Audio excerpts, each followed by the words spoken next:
Hi everyone. We thought we knew Bali, but you know what? We actually didn't. But now we do. We're going to talk about money and scams. We're going to let you know all our favorite places and give you some tips and advice for your next trip to Bali. Let's start talking about some of our favorite places. Bali is not just Kuta, Legian and Seminyak.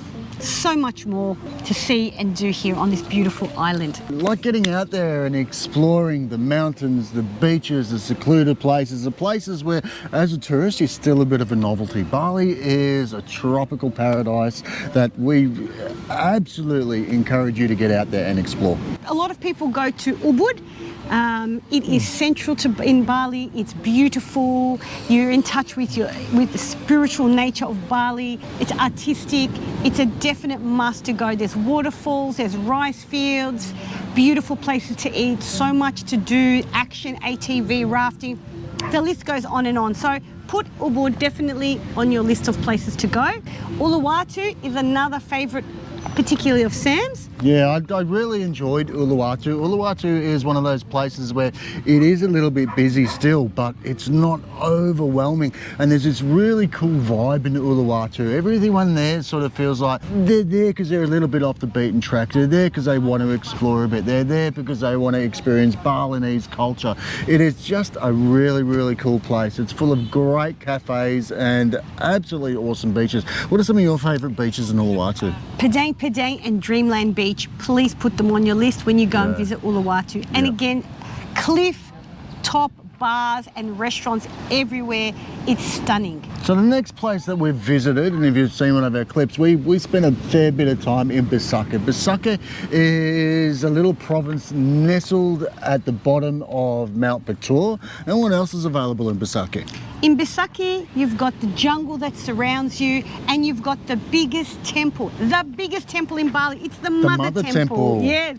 And we spent several hours exploring that temple with a guide, and it made us feel like we're in touch with the real Bali and the spirituality of this nation. So if you have an opportunity while you're at the Mother Temple, it only costs a couple of dollars, buy an offering from someone and just take the time to do it. I mean, it's just about experiencing something that you see happening in the streets all day, every day here, and it was a wonderful experience. And another fantastic place is in north of Bali, and it's called Amed. And I'll also put Lovina in these discussions because there's a lot of water sports and activities you can do.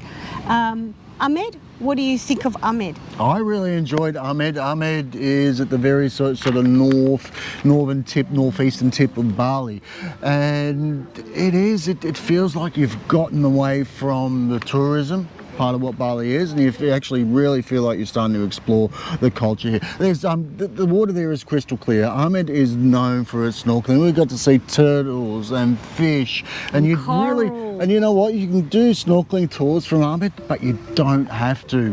You just go off the shoreline from your accommodation, and if that water's a little bit stirred up, you go around the next corner. We had a wonderful time there. The accommodation is so reasonably priced, and Amed is where you can see the sunset and the sunrise on the same horizon. Yes, and that was spectacular. That's a first for us. We've seen sunsets and sunrises more than we can count, but I've never ever seen them both in the same spot on the one day. And Lovina is something that you've got to go to Lovina and do the dolphin experience, and that's when you are holding on the side of a boat and there's pods of dolphins and you can see them with your snorkel, and it just was one of my highlights of this trip. So definitely Amed and Lovina must-go destination. You wake up with prayer song bellowing all around you. We were actually quite surprised. We didn't expect it. I don't know why we didn't expect it, but you can see that shift to this really strong integration of culture. The further west you head along the north coast,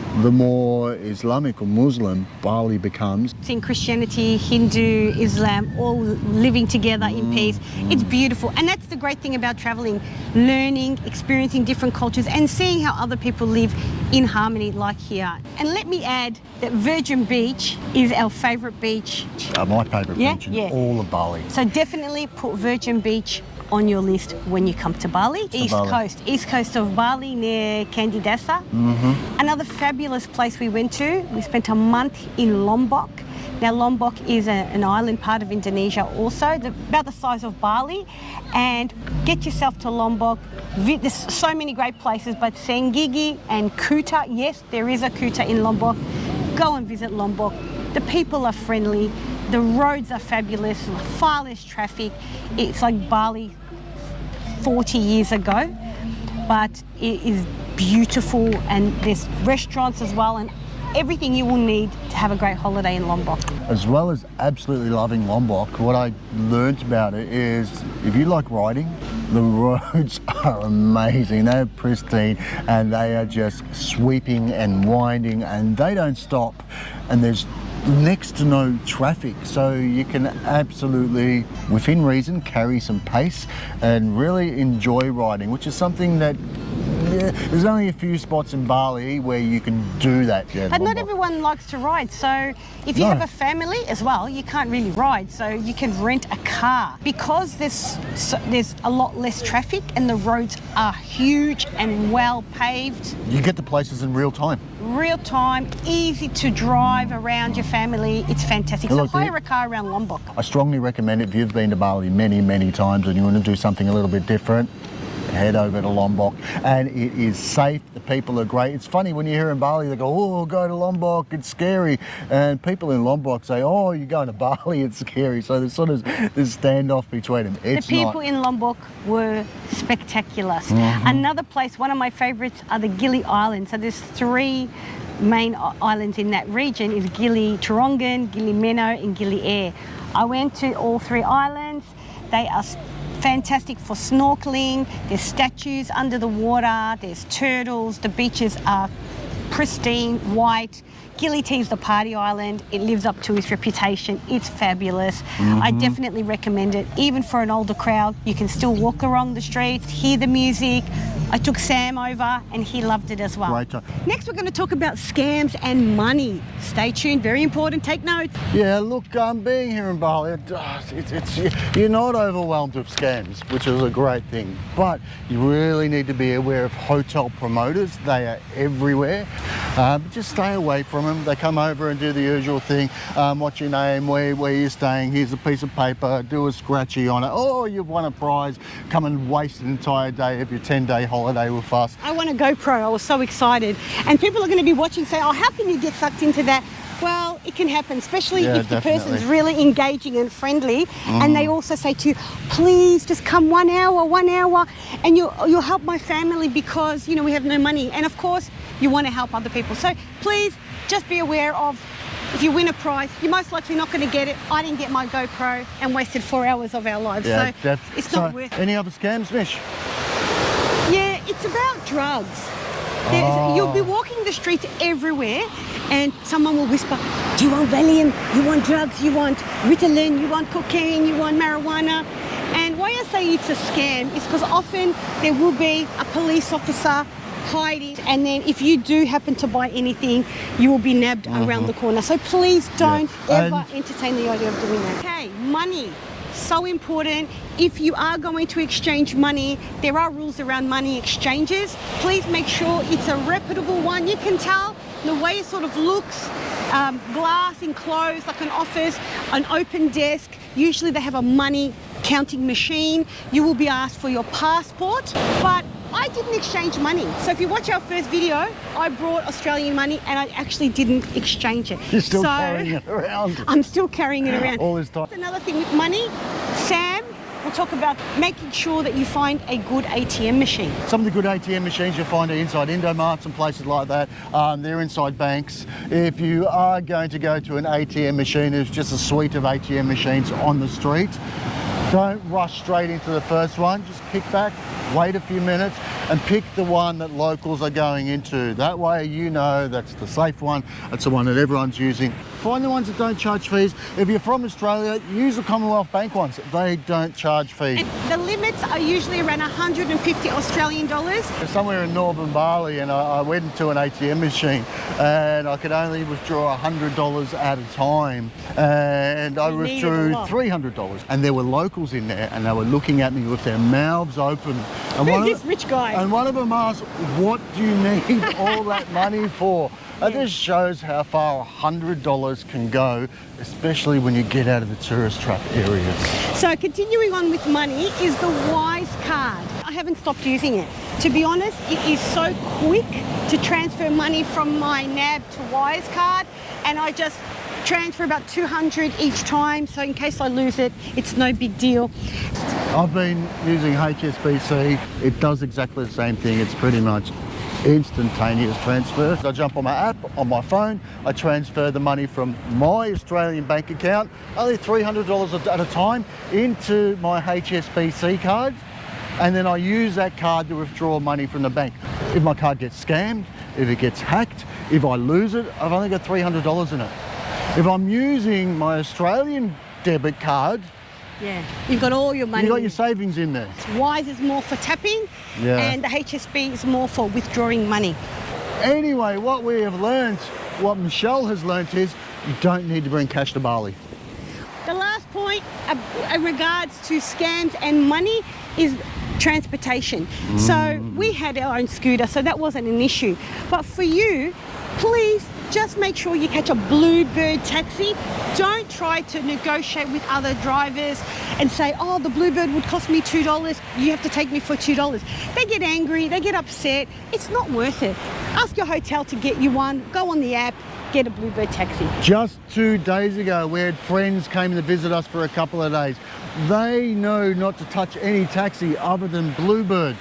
They chose to jump in a cab that wasn't a Bluebird. Because they look similar. They did the 5-kilometre ride and they virtually got into an argument with the driver. He wanted 25 Australian dollars. It got to the point where they still overpaid. They threw the man $10 and did a runner from the cab, but it should have been... It's not worth it. Stick with the Bluebird. Should have been a $4 ride. Continuing with money, of course, we love to shop when we're in Bali. Actually, Miss, can we just stop for a second? We've been walking along Jimbaran Bay. I just want you to just take a moment to take in this beautiful... Oh, look, I can see the airport there. Yeah, of course, there's the airport there. On the other side of the airport over there, there's, of course, Kuta and Legian, but this is Jimbaran. Look at all of that accommodation plastered up there in the hill. It's beautiful. Anyway, talking about shopping, yeah? We both love shopping, but we have discovered on this trip that if you want really the cheap shopping, you go to Kuta. Ubud does have great shopping as well, and if you can go to fixed price shops, they're only a few dollars more, and it's so easy. You don't have to stress about negotiating. The culture in Bali is slowly changing. There are more and more fixed price stores popping up everywhere. Sometimes the haggling process is good, you know, something that's $10, they start at $15, $16, you get down to the $10 price. But some places they start at $40. It is just all over the place. It's overwhelming. Go fixed price, or take a day trip to Denpasar. On shopping, it can be very frustrating, but whatever you do, please don't get aggressive to the shop sellers. Yeah. If you do, it can result in a confrontation. You could get in trouble with the police, and guess what? You're the tourist, you will be in the wrong. So, Missy, what have you got for us to talk about next? Okay, I want to share some of our tips and advice for you when you're coming to Bali. So please get a pen out and jot some of these down from the video. The first thing is about toiletries and the price here, and even the accessibility. So bring your sunscreen from home. Female sanitary products, bring them from home. Make sure you have enough. They are very expensive and they can be difficult to get sometimes when you need them. Really? Yes. Oh. Another thing that we've used in abundance, or well, we've used several times, what's our favourite tablet? Oh, charcoal tablets, yeah. We brought them from home, from Chemist Warehouse. Whenever we feel a bit dodgy, pop a charcoal tablet, and it has helped us. So please bring charcoal. It just absorbs all the bacteria, all the rubbish, everything in your stomach. Next morning you wake up and you feel pretty, actually not even the next morning, a few hours later you feel a lot better. We all want to avoid Bali belly, and we always sanitize our hands. So you must bring hand sanitizer with you, especially after you've touched a menu. Everyone has touched that menu and the chairs and whatever else. Before you eat, go and wash your hands. There are basins in every restaurant in Bali that you can wash your hands. And hand sanitize, or either or, but please do that. It's really important. The menus are probably the dirtiest thing you'll touch in Bali. As you should know, we've travelled all over Bali and Lombok on our scooters. Now, I could not have gotten through this experience if we didn't bring our helmets from home, which were top quality Australian approved. The helmets here are not very good. And also we had a communication device called Cardo. And Sam is a whiz. He wired it all up. Our helmets have visors. You must have a visor. Sunglasses is not enough. There's a lot of dust. That has been a very important tip if you are going to travel like we have. Even if you're going to travel for a shorter period of time, bring your helmet. The helmets here are like ice cream containers. They really and really are. They're gross with everyone's head has been in it, sweating and yuck. The bikes, when the guy delivered the bikes, he brought me a helmet. I said, I don't need one. And he said, oh, I'll bring you a good new helmet. He brought me a helmet. It looked like it had mud on the inside of it. These helmets are the festiest thing, but bring your own helmet. And don't forget, of course, if you come to Bali, you must have your international motorbike license. We were stopped once when we were somewhere. Yeah, we were. And we were stopped by a police officer and asked to see our international. It's only happened once. But that was in Lombok. And the police officer, so you could see, he's, I'm going to get these tourists. As soon as he saw it, he went, smile on his face, and he just waved us on our way. But it's not just that. It's about if something happens and you have to go to one of these amazing Bali hospitals. If you haven't seen the Bali hospital video, Sam went twice and they were fabulous. But if you do get hurt, you're covered by your insurance. If you don't have your license, you're not covered. So please take that advice. I've got advice too. Be smart. Don't wear thongs on a motorbike. That's one of my tips. Everyone wears thongs, and I cringe. I'm a motorbike rider back home, and I know the importance, and I know how often your feet get scuffed. And hit all of my motorbike boots have got scuffs and marks on them from the ground. Just look at the back of my leg. I don't know if you can see it. My foot hit the ground, got caught on the ground, and then my bike hit my leg. If I was wearing thongs, would have been ripped off. I'd be in a hospital. I'm quite fond of my feet, so I have been wearing my runners every time I ride. Yeah. And also these runners have been great when it comes to going to temples and waterfalls, because if I was wearing thongs, I would have broken my ankles many times. The steps are really treacherous, so either you're wearing a sandal that is closed and contains your foot, or some nice leather lightweight runners. Please don't think that it's trendy to be wearing thongs on a motorbike.